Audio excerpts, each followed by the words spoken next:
धन भी एक है, धन निंदित नहीं हो जाता कि हम उसको कुछ भी मान ना दें, कि हम सदा विद्या वालों को ही दें कि गुरुकुल से निकला हुआ इतना कम जानता है, अन्य कोई क्षमता नहीं है, ना धन कमा सकता है, ना और कुछ कर सकता है, बस अपने को मान के बैठा है मैंने वेद पढ़ा है, गुरुकुल पढ़ा है, यानी मेरे से सब नीचे हैं। और एक दूसरा धार्मिक है, और ये धार्मिक भी नहीं है, विद्या केवल थोड़ी आई है, विद्या सबसे बड़ी है, अधर्मयुक्त तो आचरण करता है।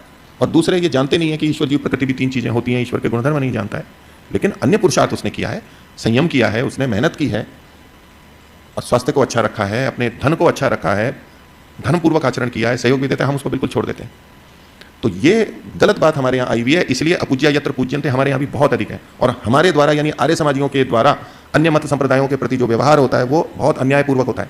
इसलिए दुर्भिक्षम मरणम भयम आर्य समाज में हम देखते हैं, हम धन को या कर्म को इतना अधिक मान लेते हैं, इतना कट्टर हो जाते हैं उसमें कि हमको तो यही लगता है कि हम बिल्कुल सत्य कर रहे हैं। लेकिन आर्य समाज में जो दुर्भिक्षम मरणम भयम है, धन की कमी है, नाश का दिखाई देता है कि आर्य समाज समाप्त होने वाली है, आर्य समाज कम होने वाले हैं, और डर लगा रहता है, उसका कारण ये अयथायोग्य व्यवहार भी है, क्योंकि हम विद्या या कर्म को इतना मान लेते हैं कि दूसरों को ध्यान नहीं देते।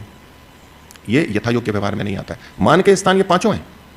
तो आपके संदर्भ में भी कि किसी भी व्यक्ति का जब हम आकलन करते हैं तो इस आधार पे नहीं कि एक है भाई ये पौराणिक है और बस एक तरफ कर दिया हमने, कोई मान सम्मान नहीं है उसका, बल्कि अपमान करने लगते हैं, हम ऋण में चले जाते हैं।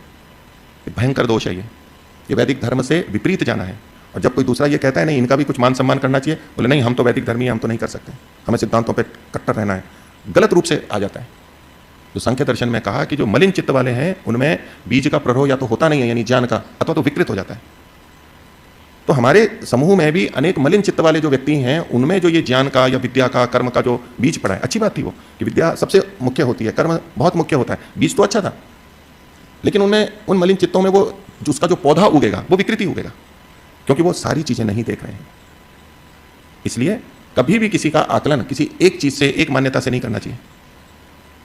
हमारी दृष्टि में तो ऐसा हो जाता है, इतने होते हैं कि किसी ने पैंट शर्ट पहन रखी है तो बस ये तो पाश्चात्य संस्कृति वाला हो गया, ये तो बस निकृष्ट हो गया और हमारे से बढ़कर के नहीं है। तो भारतीय वेशभूषा है, बस वो पहना हुआ है वो तो महान है, अंदर क्या है उसके कुछ नहीं पता है, अन्य चीजें नहीं देखते।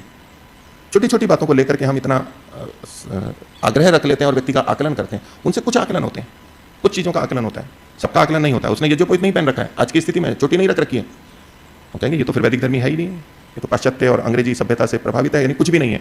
जबकि धन है उसके पास में, या हमारा बंधु है वो, या आयु में बड़ा है, हमारे लिए वो बिल्कुल जमीन पे शून्य पे आ जाता है। ऐसा हम व्यवहार करते हैं, हम अपने में देख सकते हैं और हमारे आसपास के लोगों में देख सकते हैं। तो दुर्भिक्षम मरणम भयम तो होगा, न्यूनता तो आएगी, ये हमारा दोष है। तो विद्या और कर्म सबसे श्रेष्ठ हैं, लेकिन हमारे मन मलिन हैं और हमारे अंदर जब ये बीज गया ऋषियों का, वो विकृत रूप से उगा हुआ है और उसका दुष्परिणाम हम भोग रहे हैं।